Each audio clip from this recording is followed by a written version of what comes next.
Assalamualaikum warahmatullahi wabarakatuh.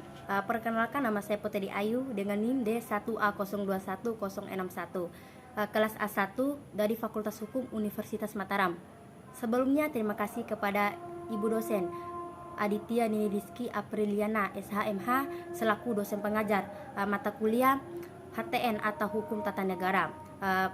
Pada kesempatan ini saya akan menyampaikan salah satu contoh kasus tentang hukuman mati bagi koruptor. Hukuman mati telah diatur pada pasal 2 ayat 2 Undang-Undang nomor 20 tahun 2001 tentang perubahan atas Undang-Undang nomor 31 tahun 1999 tentang pemberantasan tindak pidana korupsi.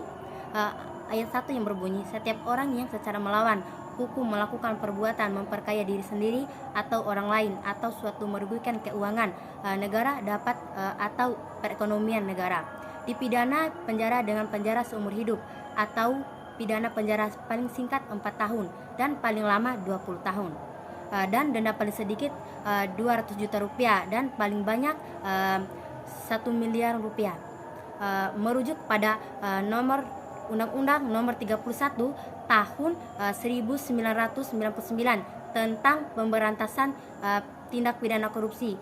Hukuman mati sebenarnya tercantum di awal undang-undang di pasal 2 tentang tindak pidana korupsi, bahwa dalam hal tindak pidana korupsi sebagaimana dimaksud dalam ayat 1 dilakukan dalam keadaan tertentu, pidana mati dapat dijatuhkan.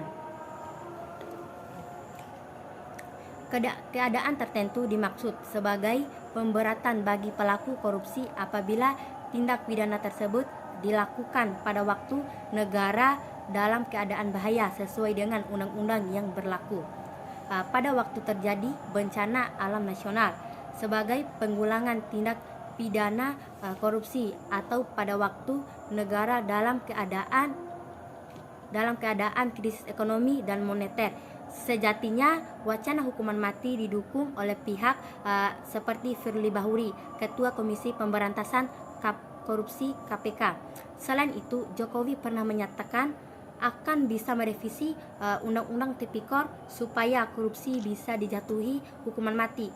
Namun, bagaimanakah landasan hukuman mati koruptor? Hukuman mati bukanlah solusi yang tepat untuk memberantas korupsi, karena tidak cukup efektif mengatasi tindak pidana korupsi, juga bertentangan dengan norma hak asasi manusia. Peneliti Pusat Kajian Anti Korupsi UGM Zainur Rahman mafhum hukuman mati memicu pro kontra di kalangan masyarakat karena menyangkut hak asasi manusia (HAM).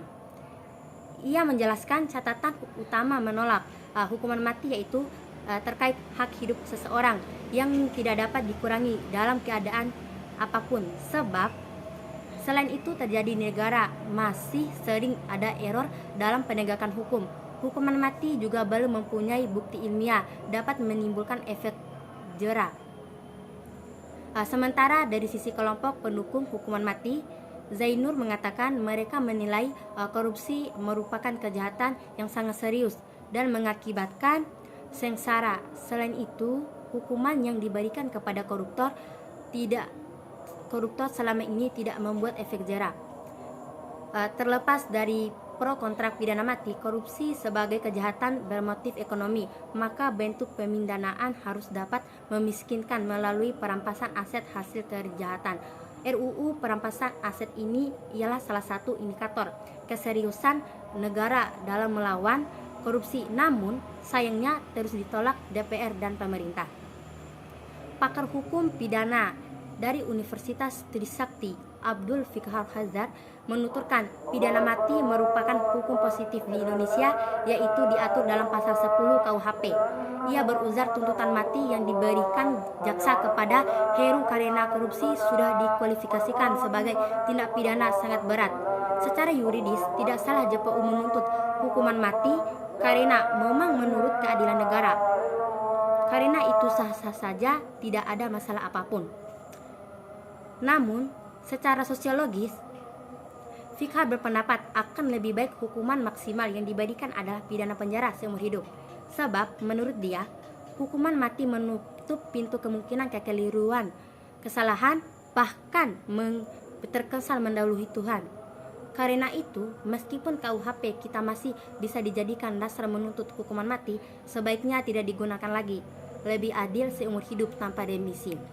Komnas HAM sejak awal tidak sepakat dengan hukuman mati, karena bagi Komnas HAM, hak hidup merupakan absolut seseorang manusia. Dalam berbagai kajian PBB menyimpulkan tidak ada korelasi antara pemberantasan korupsi, tindak kejahatan dengan hukuman mati.